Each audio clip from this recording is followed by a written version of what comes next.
Yo, what's up guys, Slow-Mo coming back at you with another deep dive video. Today we are going to discuss Project Athia and its developer, Luminous Productions. Now, Project Athia is just a working title, obviously, and the name will definitely change before it is released, but this game was announced at the PlayStation 5 reveal event earlier this month, to the surprise of many considering the rumors where Square Enix would be revealing Final Fantasy 16. Instead, what we got is a brand new IP from Luminous Productions.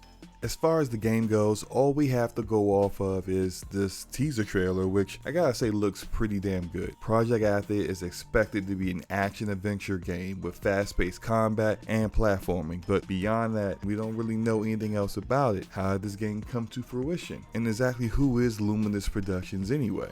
Well, Luminous Productions is a subsidiary studio of Square Enix, staffed by Final Fantasy 15 veterans. It started out small but is now up to 150 employees. Its formation is rare among Japanese developers, as they typically don't spin off staff from a previous studio to form a new one. Square Enix president Yusuke Matsudo says he wanted a studio similar to Crystal Dynamics and Eidos in Montreal there in Japan. Also, Square felt spinning off a new studio was crucial to them developing new IP with cutting-edge technology. Now hey, what cutting-edge technology are you talking about, Slow-Mo? I'm talking about the Luminous Engine, which was first revealed in 2015. Square Enix surprised gamers by unveiling Wix Chapter 0, a stunning real-time DirectX 12 tech demo powered by the internally developed Luminous Engine. The cutting-edge technology debuted in that demo was then refined and integrated into the Luminous-powered Final Fantasy 15. Although Luminous Production had created the powerful Luminous Engine, gaming was not the sole goal of the studio Square Enix created. Square Enix officially announced Luminous Productions in March of 2018. The studio boss was determined to be Hajime Tabata, game director on Final Fantasy 15. It's important to note here that this Tabata was brought in to replace the previous director Nomura, where most of the mismanagement, the very famous mismanagement of this game's development occurred. Despite these issues, Tabata got Final Fantasy 15 released, and it was a major sales success. And it was Tabata who spearheaded the initiative to get the massive amount of work on Final Fantasy 15 post-launch completed before he was tapped to run Luminous Productions. According to Square Enix, the goal of the studio was developing new AAA titles and bringing innovative game and other entertainment content to a global audience, with indications that the team will be core to Square Enix's plans for new IP. Considering how Final Fantasy 15 was developed with two short film-sized animes to help explain the story, you could get somewhat of an indication of what Square Enix meant by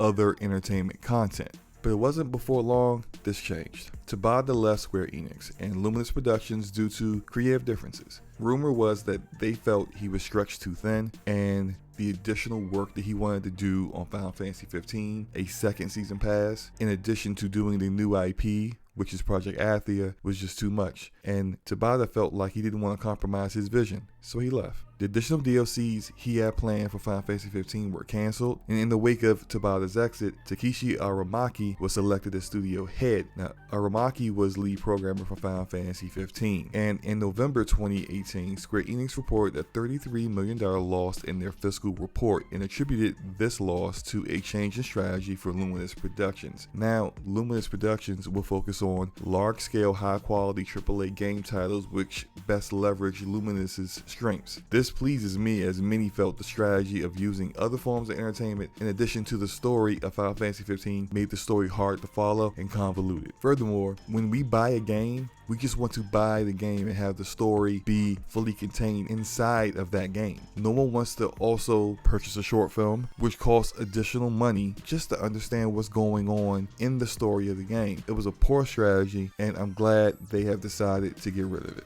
In September 2019, a new demo called Backstage was unveiled, designed to showcase the bleeding-edge technology that Luminous Productions will be utilizing in next-gen Luminous Engine games. Backstage is rendered almost exclusively with path tracing, an advanced form of ray tracing that enables real-time rendering of lifelike lighting, shadows, and reflections. This demo that you're seeing right now was captured on a single RTX 2080 Ti GPU. By stepping up to path tracing, shadows, and reflections, ambient occlusion, and diffuse global illumination lighting are all computed in a unified way by tracing and bouncing millions of rays through a scene instead of using separate algorithms. This means everything renders and updates automatically in real time in accordance with the action occurring on screen. Developers for Luminous Productions believes Luminous Engine has a leg up on Unreal Engine 5 and Unity Engine because it has been better optimized for consoles and is better optimized for CPU usage. Their goal is to create a game that is entirely created in a cinematic look, and that's not just the pre-rendered cutscenes, but also the actual gameplay.